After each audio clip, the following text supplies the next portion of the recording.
ನನ್ನ ಯೂಟ್ಯೂಬ್ ವೀಕ್ಷಕರಿಗೆ ಹೃತ್ಪೂರ್ವಕವಾದ ಸ್ವಾಗತ.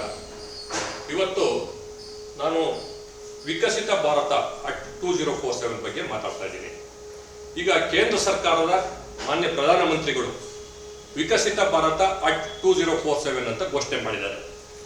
ನಮ್ಮ ರಾಜ್ಯದ ಮಾನ್ಯ ಮುಖ್ಯಮಂತ್ರಿಗಳು ಕರ್ನಾಟಕ ಅಭಿವೃದ್ಧಿ ಮಾದರಿ ಅಂತ ಹೇಳ್ಬಿಟ್ಟು ಬಜೆಟ್ ಅಲ್ಲಿ ಮುಂಗಡ ಆಯವ್ಯಯದಲ್ಲಿ ನಮ್ಮದೇ ಆಗಿರ್ತಕ್ಕಂಥ ಒಂದು ಸ್ಟೇಟ್ ಮಾಡೆಲ್ ಮಾಡಬೇಕು ಅಂತ ಹೇಳ್ಬಿಟ್ಟು ಅಭಿವೃದ್ಧಿ ಬಗ್ಗೆ ಅವರು ಆಲೋಚನೆ ಮಾಡಿ ಘೋಷಣೆ ಮಾಡಿಬಿಟ್ಟರು ಬಜೆಟ್ ಅಲ್ಲಿ. ನಮ್ಮ ಮಾನ್ಯ ಉಪಮುಖ್ಯಮಂತ್ರಿ ಆಗಿರ್ತಕ್ಕಂಥ DK ಶಿವಕುಮಾರ್ ಅವರು ಬ್ರ್ಯಾಂಡ್ ಬೆಂಗಳೂರು ಅಂತ ಮಾಡಿದ್ದಾರೆ. ಬ್ರ್ಯಾಂಡ್ ಬೆಂಗಳೂರು ಅಂತ ಮಾಡಿ ಮುಂಗಡ ಪತ್ರದಲ್ಲಿ ಇಟ್ಕೊಂಡು ಅದು ಸಾಕಷ್ಟು ಸರ್ಕಸ್ ಮಾಡ್ತಾ ಇದ್ದಾರೆ. ಈ ಮೂರು ಕೆಲಸನೂ ಬಹಳ ಅತ್ಯುತ್ತಮವಾದ ಯೋಜನೆಗಳು. ಯಾವ ಸರ್ಕಾರ ಇರಲಿ, ಯಾವ ಕೇಂದ್ರ ಸರ್ಕಾರ, BJP ಇರ್ಬೋದು, ಕಾಂಗ್ರೆಸ್ ಇರ್ಬೋದು, ಇನ್ನೊಂದಿರ್ಬೋದು, ಪಕ್ಷಗಳು ಲೆಕ್ಕ ಅಲ್ಲ, ವ್ಯಕ್ತಿಗಳು, ಜಾತಿಗಳು ನಮಗೆ ಲೆಕ್ಕ ಅಲ್ಲ. ಅವ್ರ ಕಾನ್ಸೆಪ್ಟ್ ಇದೆಯಲ್ಲ, ಮೂರೂ ಅದು ಬಹಳ ಒಳ್ಳೆಯದು. ಇದಕ್ಕಿಂತ ಮುಂಚೆ ನಾನು ರಾಜ್ಯ ಸರ್ಕಾರದ ಪ್ಲಾನಿಂಗ್ ಡಿಪಾರ್ಟ್ಮೆಂಟ್ನಲ್ಲಿ KEA ಜೊತೆನಲ್ಲಿ ಒಂದು MOU ಮಾಡ್ಕೊಂಡಿದ್ವಿ. MOU ಮಾಡ್ಕೊಂಡು ಗೌರ್ಮೆಂಟ್ ಆಫ್ ಇಂಡಿಯಾ ಫಂಡ್ಸ್ ಅನ್ನ ಕರ್ನಾಟಕ ರಾಜ್ಯ ಹೆಚ್ಚಿಗೆ ತಗಬೇಕು, ಅದು ಸ್ಟ್ರಾಟಜಿ ಮಾಡಬೇಕು ಅಂತ. ಆ ರಿಪೋರ್ಟ್ ಅನ್ನ ನನ್ನ ಮಗ ಮಾಸ್ಟರ್ ಡಿಗ್ರಿ ಮಾಡ್ಬೇಕಾದ್ರೆ ಡೆಲ್ಲಿನಲ್ಲಿ ನೇತಾಜಿ ಸುಭಾಷ್ ಯೂನಿವರ್ಸಿಟಿ ಒಳಗೆ ಅಲ್ಲಿ ಒಂದು ಪ್ರಾಜೆಕ್ಟ್ ವರ್ಕ್ ಆಗಿ ಕೊಡಿಸಿವಿ. ನಮ್ಮ ACS ಆಗಿರ್ತಕ್ಕಂಥ ಶಾಲಿನಿ ರಜನೀಶ್ ಅವರು ದರ್ ಇಂಟ್ರೆಸ್ಟ್ ಆಗಿ ನಮ್ಮ ದಿಶಾ ರಾಜ್ಯ ಮಟ್ಟದ ಮೆಂಬರ್ ಕಾರ್ಯದರ್ಶಿನೂ ಆಗಿದ್ದವರು. ಅದನ್ನ ಸ್ಟಡಿ ಮಾಡಿ ರಿಪೋರ್ಟ್ ಕೊಡಿ ಅಂತ ನಾನು ಅದು ಆಳವಾಗಿ ಅಧ್ಯಯನ ಮಾಡ್ಕೊಂಡು ಸ್ಟಡಿ ಮಾಡಕ್ ಹೋದಾಗ ಅದು ಒಂದು ಬೆಟ್ಟದಷ್ಟು ವಿಚಾರಗಳು, ಏನು ಸಣ್ಣ ವಿಚಾರ ಅಲ್ಲ ಅದು. ನನಗೆ ಎಲ್ಲಿ ಯಾವ ಡಿಪಾರ್ಟ್ಮೆಂಟರ್ ಆಗಲಿ ಡಾಟಾ ಕೊಡಕ್ಕೆ ಚೀಫ್ ಸೆಕ್ರೆಟರಿಗಳು ಸರಿ ಲೆಟರ್ ಬರೋದು, ಅವ್ರಿಗೆ ಡಾಟಾ ಕೊಡಲ್ಲ. ಚೀಫ್ ಸೆಕ್ರೆಟರಿಗೂ ಲೆಕ್ಕ ಇಲ್ಲ, ಕ್ಯಾಬಿನೆಟ್ ಡಿಸಿಷನ್ ಆಗಿ ಲೆಕ್ಕ ಇಲ್ಲ. ಕರ್ನಾಟಕ ರಿಮೋಟ್ ಸೆನ್ಸಿಂಗ್ ಏಜೆನ್ಸಿಗಳಿಗೆ ಪ್ರತಿ ವಾರ ಇಂಥ ಸೆಕ್ರೆಟರಿಗಳು ಇಂಥ ಡಿಪಾರ್ಟ್ಮೆಂಟ್ ಬಂದು ಅಪ್ಡೇಟ್ ಮಾಡಬೇಕು ಅಂತ ಇದ್ದಾರೆ. ಜಪ್ಪಯ್ಯ ಅಂದಿಲ್ಲ, ಒದ್ದಾಡ್ತಾ ಇದ್ದಾರೆ ಕರ್ನಾಟಕ ರಿಮೋಟ್ ಸೆನ್ಸಿಂಗ್ ಏಜೆನ್ಸಿಗಳು ಸಹ. ಅದರಿಂದ ನಾವು ನೇರ ಒಂದು ಅಪ್ಡೇಟ್ ಮಾಡಬೇಕು ಅಂತ ಒಂದು ತೀರ್ಮಾನ ತಗೊಂಡ್ವಿ. ಆಮೇಲೆ ನಾನೀಗ ಮಧ್ಯಂತರ ವರದಿ ಕೂಡ ನಾವು ಸರ್ಕಾರಕ್ಕೆ ಅಂತ ಹೇಳ್ಬಿಟ್ಟು ಒಂದು ಸರ್ಕಾರಕ್ಕೆ ಕೊಟ್ಟೆ. ಅದನ್ನ ಈಗ ನಂಬರ್ 1 ಕರ್ನಾಟಕ ಜ್ಞಾನ ದಾನ ಮಾಡಿ ಇದು ಏನು ನನಗೆ ಪುಸ್ತಕ ಬಿಡುಗಡೆ ಮಾಡಿನೋ ಇದು ಇಂಟ್ರೀಮ್ ರಿಪೋರ್ಟ್ ಅಂತ ಕೊಟ್ಟಿದ್ದೀನಿ. ಇಂಟ್ರೀಮ್ ರಿಪೋರ್ಟ್ ಕೊಟ್ಟಾದ್ಮೇಲೆ ನಾನು ACS ಜೊತೆನೂ ಮಾತಾಡಿದೆ. ಒಂದು ಉನ್ನತ ಮಟ್ಟದ ಅಧಿಕಾರಿಗಳು ನನಗೆ ಹೇಳಿದ್ರು, ಒಂದು ಪೈಲಟ್ ಪ್ರಾಜೆಕ್ಟ್ ಮಾಡ್ಬಿಡೋಣ ಇದನ್ನ. ಇದ್ರ ಬಗ್ಗೆ ನಾನು ಏನು ಹೇಳಿದೀನಿ, ನಾನು ಸಾಕಷ್ಟು ವಿಚಾರಗಳು ಹೇಳಿದೀನಿ. ನಮ್ಮ ಬಸವರಾಜ್ ಅವರು ಹೇಳ್ತಿದ್ರು, ಬುಕ್ ಓದಿ 3 ಸರಿ ಓದಿರೋರು, ಓದಿದಾಗ ಇದೊಂದು 1,00,000 ಪುಟ ಆಗದ ಕಡೆ ನೀವು ರಿಪೋರ್ಟ್ ಎಲ್ಲ ಮಾಡಿರ, ಇದು ಎಷ್ಟು ಜನ PhD ಮಾಡೋ ಸಬ್ಜೆಕ್ಟ್ ಆಗುತ್ತೆ ಅಂತ ಅವ್ರು ಹೇಳ್ತಾ ಇದ್ರು.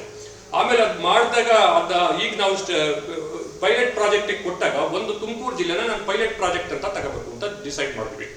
ಯಾಕೆ ಡಿಸೈಡ್ ಮಾಡಿದ್ವಿ ಅಂದ್ರೆ ನಾವೇನು ಹೇಳ್ತಾ ಇದ್ದೀವಿ ಅಂತಕ್ಕಂಥ ಬೇಗ ಅರ್ಥ ಆಗಲ್ಲ. ಜನಕ್ಕೆ ಅರ್ಥ ಆಗ್ಬೇಕಾದ್ರೆ ಯಾವ್ದಾರ ದುಡ್ಡು ಬಂದು ಫಂಡ್ ಕೊಟ್ಬಿಟ್ರೆ ಆ ಫಂಡ್ ಇದ್ರೆ ಖರ್ಚು ಮಾಡೋದು ಅರ್ಥ ಆಗುತ್ತೆ. ನಮ್ಮ ಅಧಿಕಾರಿಗಳು ಇರ್ಬೋದು, ರಾಜಕಾರಣಿಗಳು ಇರ್ಬೋದು, ಅಥವಾ ನಾವು ಜನ ಇರ್ಬೋದು. ದುಡ್ಡಿಲ್ಲ ಅಂತಂದ್ರೆ ಯಾರನ್ನೂ ಅಷ್ಟು ಗಮನ ಸೆಳೆಸಲ್ಲ.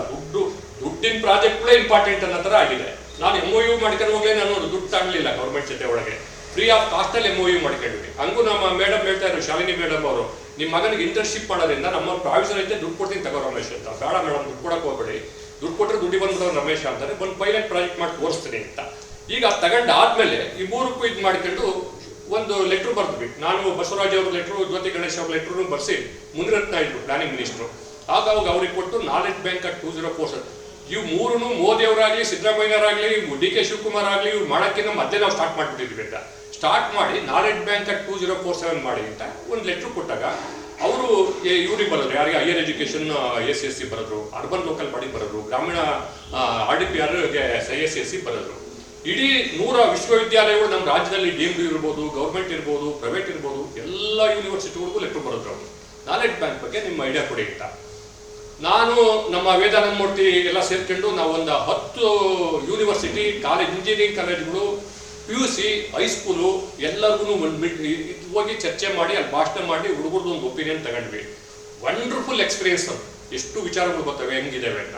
ಕೆಲವು ವೈಸ್ ಚಾನ್ಸಲರ್ಗಳು ಹೇಳಿರು, ರಮೇಶ್ ಅವರೇ ನಾಲೆಡ್ಜ್ ಬ್ಯಾಂಕ್ ಅನ್ನೋದಕ್ಕೆ ಏನ್ ಬೇಕು ಅಂತ ನೀವೇ ಒಂದು ಮಾಡ್ಬಿಟ್ಟು ಎಲ್ಲರಿಗೂ ಒಂದು ಪ್ರಿಂಟ್ ಮಾಡಿ ನೀವೇನ್ ಮಾಡಿದ್ರೆ ಏನ್ ಮಾಡ್ಬೇಕು ಅಂತ ಹೇಳ್ಬಿಟ್ರು ಒಳ್ಳೇದಾಯ್ತು ಅಂತ. ಆಲ್ರೈಟ್ ಸರ್ ಅಂತ ಹೇಳ್ಬಿಟ್ಟು ನಮ್ಮ ತುಮಕೂರು VC ಅವರು ನಮ್ಮ ವೆಂಕಟೇಶ್ವರ ಜೊತೆ ಡಿಸ್ಕಸ್ ಮಾಡಿದೆ. ನೋಡಿ ಸರ್, ಗೌರ್ಮೆಂಟ್ ಇಂದ ಲೆಟರ್ ಬಂದಿದೆ, ಈಗ ನೀವು ಮಾಡ್ಬೇಕಲ್ಲ ಅಂತ. ಅವ್ರು ಅವತ್ತೇ ಹೇಳಿರು, ಹೌದು ರಮೇಶ್, ವಿಕಸಿತ ಭಾರತಕ್ಕೆ ಮಾಡಿತ್ತಲೂ ನಮಗೆ ಪ್ರಧಾನಮಂತ್ರಿಯವರಿಂದ ಪತ್ರ ಬಂದಿದೆ, ನಿಮ್ದು ನೀವು ಮಾಡ್ಬೇಕು, ನಾವು ಸ್ಟಾರ್ಟ್ ಮಾಡ್ಬಿಡ್ತೀರಿ. ಯಾಕೆ ಮಾಡೋಣ, ಫಸ್ಟ್ ಊರಿಗೊಂದು ಪುಸ್ತಕ, ಬಡವಣೆಗೊಂದು ಪುಸ್ತಕ.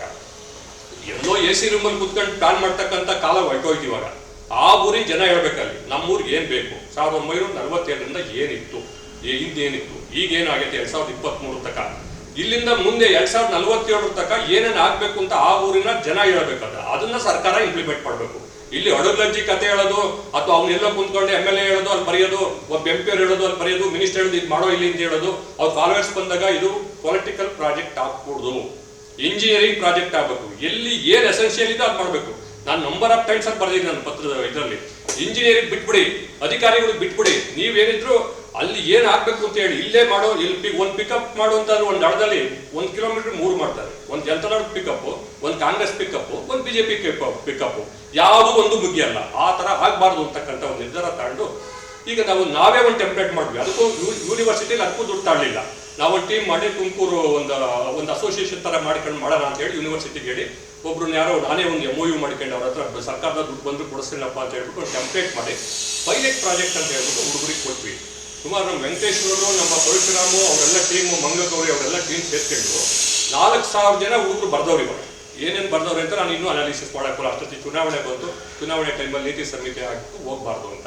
ಈಗ ಅವನ್ನೆಲ್ಲ ಏನು ಬರ್ದವ್ರೆ, ಸುಮಾರು 3,000 ಹಳ್ಳಿ ಬರ್ತವೆ ನಮ್ಮ ಗ್ರಾಮದಲ್ಲಿ, ನಮ್ಮ ಜಿಲ್ಲೆನಲ್ಲಿ. ಒಂದು 500 ಬಡಾವಣೆಗಳು ಬರ್ತವೆ, 11 ಅರ್ಬನ್ ಲೋಕಲ್ ಬಾಡಿಗಳಿದ್ದಾವೆ.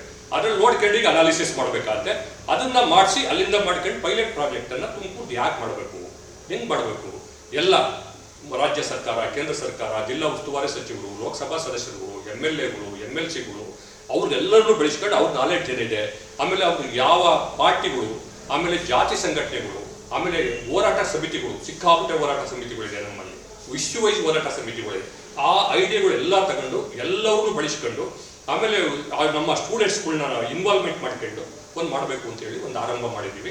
ಈ ಪೈಲಟ್ ಪ್ರಾಜೆಕ್ಟ್ಗೆ ಇದನ್ನೆಲ್ಲ ಕಂಪ್ಲೀಟ್ ಆಗಿ ಮುಂದಿನ 100 ದಿವಸದೊಳಗಾಗಿ ಇದನ್ನು ಮುಗಿಸ್ಬೇಕು ಅಂತ ಹೇಳಿ ಸೀರಿಯಸ್ ಆಗಿದ್ದೀವಿ. ತಾವೆಲ್ಲರೂ ತಮ್ಮ ನೆಲೆಗಳಿಗೆ ಏನಿದೆ ನಾಲೆಡ್ಜ್, ನಾನು ದುಡ್ಡು ಕೊಡಿ ಅಂತ ನಿಮಗೆ ಕೇಳ್ತಾ ಇಲ್ಲ, ನಿಮ್ಗೆ ನಾಲೆಡ್ಜ್ ಕೊಡಿ, ಯಾವ ಕೆಲಸ ಮಾಡಬೇಕು, ಏನು ಮಾಡಬೇಕು ಅಂತ ಕೊಡಿ. ಅದನ್ನು ಪಕ್ಕಾ ಮಾಡಿ ಇಡೀ ಕರ್ನಾಟಕ ರಾಜ್ಯಕ್ಕೆಲ್ಲ, ಭಾರತ ದೇಶಕ್ಕೆಲ್ಲ, ಇಡೀ ಪ್ರಪಂಚ ನಮ್ಮ ಕಡೆ ನೋಡಬೇಕು. ಆ ಥರ ರಿಪೋರ್ಟನ್ನು ಮಾಡಿಸೋದಕ್ಕೆ ತಮ್ಮೆಲ್ಲರ ಸಹಕಾರ ಬೇಕು ಅಂತೇಳಿ ನಾನು ಕೇಳ್ತಾ ಇದ್ದೀನಿ. ಇದುವರೆಗೂ ನಮ್ಮ ವೀಕ್ಷಕರಿಗೆ ನಾನು ಒಂದು ಧನ್ಯವಾದಗಳನ್ನ ಹೇಳ್ತಿದ್ದೀನಿ. ಈಗ ನಮ್ಮ ಈ ವಿಡಿಯೋ ಏನು ನೋಡಿದಿರ ಅದನ್ನ ನೀವು ಬೆಲ್ ಬಟನ್ ಐಕಾನ್ ಒತ್ತೋದ್ರ ಮುಖಾಂತರ ನೀವು ಸಪೋರ್ಟ್ ಮಾಡಬೇಕಾಗತ್ತೆ. ಶೇರ್ ಮಾಡಿಬಿಟ್ಟು ಇದ್ರ ಬಗ್ಗೆ ವ್ಯಾಪಕ ಪ್ರಚಾರ ಆಗಲಿ ಅಂತೇಳಿ ಮತ್ತೊಮ್ಮೆ ಎಲ್ಲರಿಗೂ ಧನ್ಯವಾದ ಹೇಳಿ ನನ್ನ ಮಾತು ಮುಗಿಸ್ತಾ ಇದ್ದೀನಿ. ಜೈ ಹಿಂದ್, ಜೈ ಶಕ್ತಿಪೀಠ.